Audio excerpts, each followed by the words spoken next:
So look who we have here today, Michael Gould.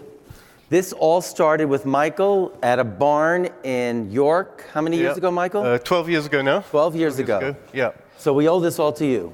Fantastic. Congratulations. Yeah, thank you. Yeah. So what's your impression?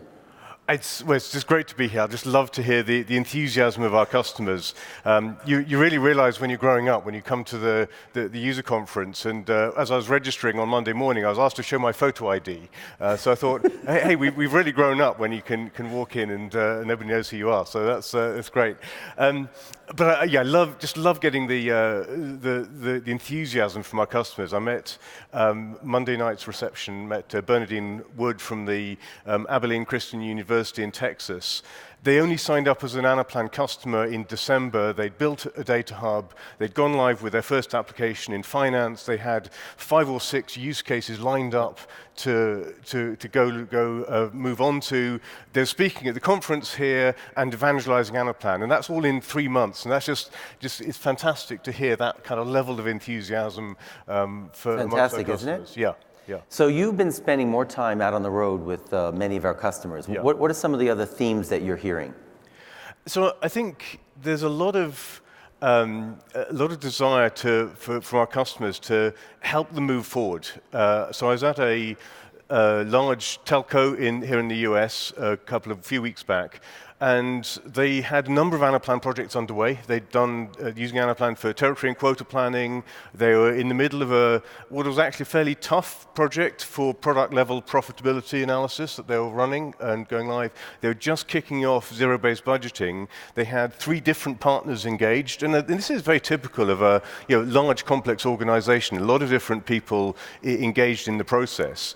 And the IT team were basically looking at this and saying, what have we got here? Where they were asking really for help, got some guidance. And so I came in to spend a couple of hours with them, just talking through the underlying technology, how Anaplan sits, where it fits within their IT infrastructure, their IT landscape, around the governance, about who owns the models, the logic versus the kind of governance around the data and security. And I guess really they were on a connected planning journey, and we've talked about that a lot over these last couple of days. They didn't phrase it like that, but that was what was happening. And they were saying, okay, can you help us? How do we understand how we move forward and start to connect all these pieces together? So we're getting a great demand for Michael's time, which for many customers, everyone out here is probably going to now give you a call if you'd like Michael to come out. We'll have you constantly on a plane. But it's great that you're engaging. I mean, to see how far things have come in 12 years, and it kind of all started with you, is fantastic. We just saw a very impressive presentation or demonstration of the product. Yeah. How would you, looking at what Sampath and some of the customers that we had from BNY Mellon and Coca-Cola, how does that align with some of the things that you're hearing out there? Yeah, I mean, it's just really exciting to see all the things that are coming down the line. I just would like to take us back to some of the things that Sampath showed earlier in the demonstration. I mean, there's some amazing stuff that's planned there. But one of the things I'm hearing a lot from our customers is how do we engage a bigger audience within our organization in the planning processes? How do we get those, if you're in retail, how do we get the retail store managers to provide the insight that they can bring? And so the workflow is a critical part of that. The new user experience, I think it's absolutely fantastic, and how that slots in with that. One of our largest retail customers, their standard for usability testing on an application is they go, when they're working on the application, open the door, find somebody passing in the corridor, bring them in, sit them down, no training, no introduction, say, right, submit your budget. And if they can't do it, then it's not easy enough. And that's the kind of the standard that we're being held to in terms of usability. And I think it's really high.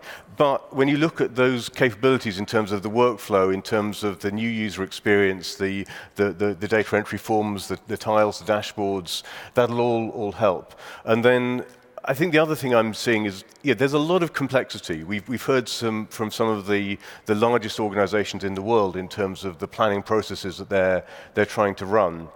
And so, small features, Sampath just touched on it in about one sentence, but the dynamic selective access, how you can unlock and lock different parts of your model depending on where you are in a process. If a particular budget item is above $1 million, then it needs sign-off from somebody else. There's a lot of complex logic in there, and the great news is we have a tool that is designed to deal with complex logic, and so the dynamic selective access allows you to bring in the full power of the Anaplan modeling engine to model your access and control it. So it's some of those apparently seemingly kind of small things. Most of our users will never see that. All they'll see is that they get the notification in their inbox, they click the link, it takes them to the dashboard, and the right stuff is there for them to type in or to review as needed. But it's critical in terms of eliminating those mistakes. They don't go in and have to be told, oh, don't enter some data there because you're not supposed to yet. It'll be locked out by the system. And so it's huge in terms of getting down to that sort of next level in the organization. So you and I were standing backstage, and Ginny was out here talking from Coca-Cola, and she mentioned 3.7 million transactions in 7 minutes. Yeah. What as it relates to the core engine and different things, what would you say? What was your reaction to that? Why was it taking 7 minutes was what I wanted to ask. He did say that. I said, so Michael, what do you have to say? And so we can help Ginny kind of take it down to 7 seconds? I hope so. Okay. And one thing I will say is that, and Sampath didn't really touch on this, but there's a huge investment going on in the core engine.